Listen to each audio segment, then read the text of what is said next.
Ondan sonra anda bir öğrenmeli zat var. Öğrenmeli zat şunda çından öğrenmeli zat yani. Kitaptan öğrenmeli. Kitaptan bolmada awal öğrenen ulukan ölünün oğlanma, dostunma şundan öğrenmeli. Mesail zanaşuyunu öğrenmeli. Şimdi hem dua okuymalı. Peygamberimiz öğretipdir. Yakan biliyor musun? Ne yaparım, ne ecre, ne meyagday. Peygamberimizin şeriat turatında bizi öğretipdir. Şu dağıtları kitabın üstünden, dağdın üstünden qavu turatında öğrenmektik gerek ki yoldan mara şun üstüne kan narahatiyler tapılıyor. Kan perişaniler tapılıyor biliyor musun? Oşa arada yaman bozgulluklar var. Haya bahis olacak öyle ki ben aytmayayım ama çare yok aytma öyle ki cavan oğlu bilsin şimdi biliyor musun? Teleke filmler bilen garbiden kafirlan şolon şu mesaili cinsiyeli eyni heyvan yanak edip film merdari ediptirle film edip doğrulattırı küfü fedai mezarı küne doğulu öyle şu adım.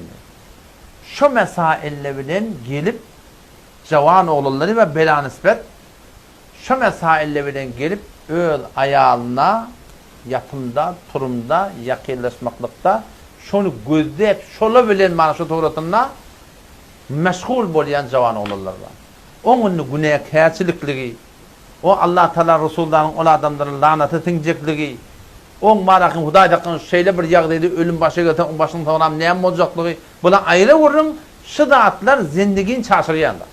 O ne mi deyip? Sen görüp duranına, senkiden adam var yani. Şu otağda porum baymılları ortaya getireceğindir olar. Sen görüp duran da adamı senkiden adam. Erkek de şeyle, denanlı şeyle. Kot ne etti? Ara, soğukluk getiriyen de atla şu dağıtla. O şu turatında şu dağıtlardan katı gevren çekmek gerek. Neftine haydimel la.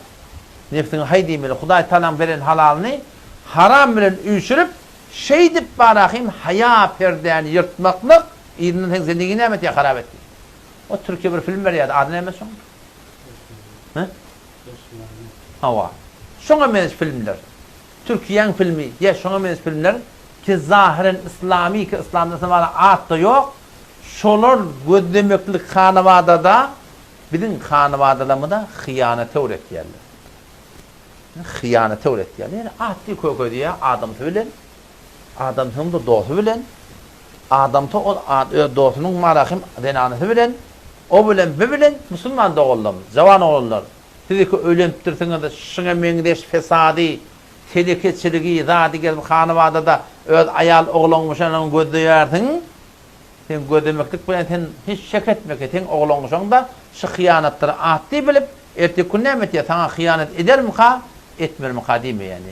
Şu taydan sıratlardan katı var rahim bidin gevlemi çekmek gerek.